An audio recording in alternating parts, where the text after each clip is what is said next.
Demons that feed on human fear and pain have appeared in the world. This guy has to die over and over again until he figures out how to defeat them. Ian Stone is an ordinary guy who loves to play hockey. He always shows great results and scores a lot of pucks in the gates of his opponents. His game brings the audience into a storm of delight. Unfortunately, he had no luck during this match, and his team lost. In addition, the scoreboard clock for some reason stopped 2 seconds before the end of the game. Ian is deeply disappointed, and his beloved girlfriend Jenny tries to comfort him. He gives his girlfriend a ride home in the evening and confesses that today is the worst day of his life. It starts to rain. Ian gets scared for some reason. He stops at a railroad crossing and notices someone's body on the road. The guy wants to help the poor man. Ian gets even more frightened and runs to his car. He grabs his phone and sees that there is no cell phone service. The body on the road suddenly disappears, and at the same moment, Ian gets attacked by some monster. It throws the guy out of the car and drags him to the railroad crossing. A train approaches. Ian screams desperately and wakes up in his office. Apparently, he fell asleep at the workplace. The guy's phone rings, but the person on the other end of the line is silent. The boss asks Ian not to be lazy and to work hard. Instead, he flirts with his pretty colleague. By the way, it's the same Jenny, except that for some reason, they are now friends instead of lovers. The working day is over, but the protagonist lingers in the office to finish all the tasks. He goes down the elevator with a strange man and sees that he is terribly nervous. It looks like he's trying to escape from someone.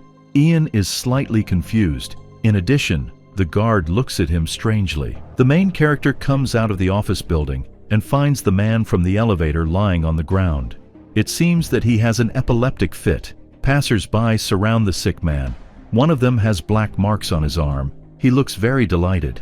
Ian goes home, takes off his tie, and pours himself a drink. There are a lot of creepy drawings hanging on the walls. The guy notices someone's shadow outside the window. At that moment, a girl named Medea appears behind his back. It appears that the protagonist's life has changed dramatically, and now he has a different girlfriend. Medea presents Ian with a modern watch. The guy feels a sense of déjà vu. He has seen it somewhere before. Ian tells Medea about the strange man who rode with him in the elevator.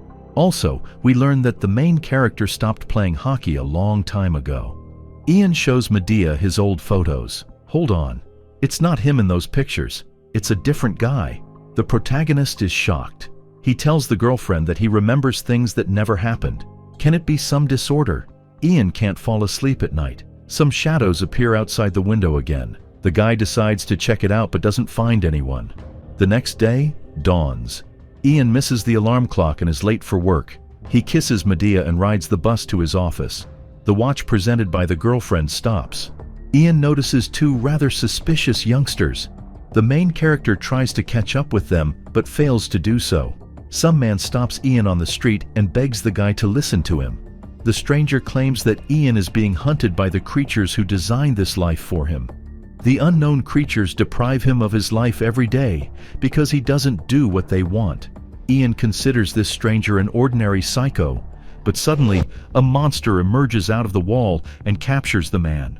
The protagonist runs away in terror. He finds a payphone but can't call anyone. Ian runs home and tells Medea everything he witnessed. The girl embraces her lover and suddenly pierces him with a huge black claw. Medea apologizes to him and declares that he shouldn't have remembered anything. Ian regains consciousness behind the wheel of a car. He works as a cab driver in this life and gives another passenger a ride home. We see that it is Jenny. The girl invites him for coffee, but the guy refuses. Then the passenger says she will bring him a cup of coffee outside so he doesn't fall asleep while driving. Ian has no idea that someone is watching him closely at this moment. Some man passes by the main character's car. The guy notices suspicious silhouettes in the windows. Jenny brings him a cup of coffee, and Ian immediately drives away. He remarks that his clock stopped again. Ian parks the car, gets out of it, and encounters the same man who warned him of danger. He says that Ian must remember everything and not let them find Jenny. The protagonist is terrified. Another creepy monster attacks him at that moment. Ian comes to his senses in some kind of office.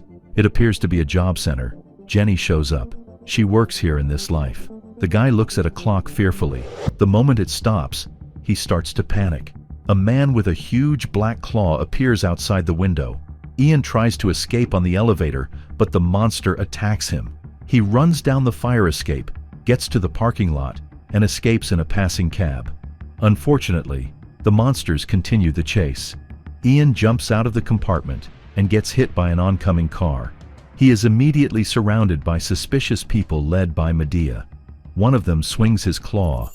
Ian regains consciousness in some rundown apartment. He obviously has a problem with alcohol and illegal substances in this life. A neighbor comes over to the guy and scolds him for playing music too loud. Of course, it's Jenny. She is present in all the lives of the protagonist. The girl is really worried about her troublemaking neighbor. Ian breaks into her apartment and asks her for help. The guy falls to the floor and sees that the clock stopped again. Monsters with black claws are breaking through their door. The main characters struggle to get away from them. Medea appears behind Ian's back. The girl raises her claw but gets attacked by Jenny. Unfortunately, Medea can't be harmed with a regular knife. Ian and Jenny run into the subway. The guy notices cuts on his arm. He tells the girl about all his lives and the roles she played in each of them. Jenny gradually remembers everything. A subway train arrives. The main characters can't figure out what to do next. It's unclear who their enemies are and what they want. The policeman on the subway also turns out to be a monster. Ian spots the same man who repeatedly warns him of danger. This time, the mysterious man tells and shows him much more. So, all these monsters are harvesters. They are creatures from the other world. The stranger is also one of them. He shows Ian his abilities.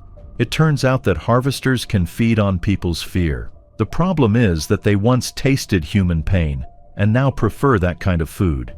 Ian was the most powerful harvester, but he chose an ordinary human life and love for an Earth girl. The other harvesters can't eliminate him, so they throw him from one life to another, hoping he will rejoin them sooner or later. Ian feels he's been found again and tries to escape from the subway with Jenny. More and more harvesters show up. One of them massacres a random passerby. Ian encounters Medea. She threatens to get rid of Jenny and forces the protagonist to return to them. Ian feels his beloved's pain and fear, and his inner harvester awakens. The guy attacks Jenny. Realizing that he has lost control, the main character jumps in front of the train. Ian wakes up in a hospital ward. His body is completely restrained with metal clamps. The youngster can't break free and screams furiously, begging for help. Medea enters the room. She tells Ian that he managed to destroy one of the harvesters, which means he is the strongest of them all. Medea assumes that Ian received some kind of assistance. The harvesters drag the main character into the operating room and torture him, since they can't eliminate him anyway. The monsters demand an explanation for Ian's betrayal. The harvesters use extremely brutal methods. Ian sees a little boy lying on the opposite bed. Medea offers the youngster to have a snack. He refuses, so Medea sends a couple of harvesters to the boy. They feed on his fear and pain. Doctors rush to the boy's screams.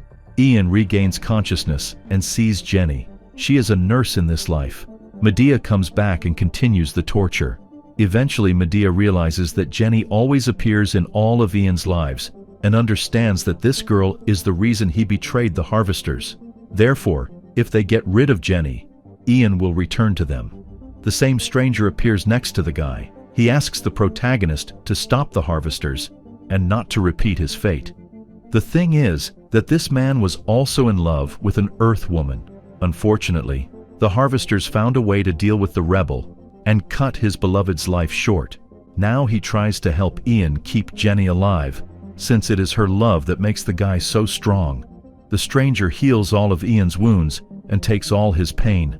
It destroys him. The harvesters notice that Ian has escaped. The main character embraces his dark self and attacks them. Love and hate give him power.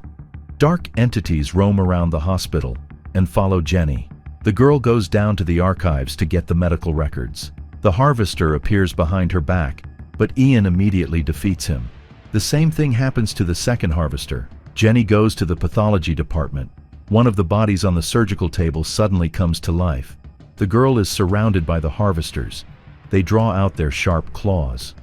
Ian shows up in the guise of the Dark Harvester and protects his beloved. Jenny tries to escape, but Medea captures her. Ian hears her scream and threatens Medea with retribution if she doesn't let Jenny go immediately.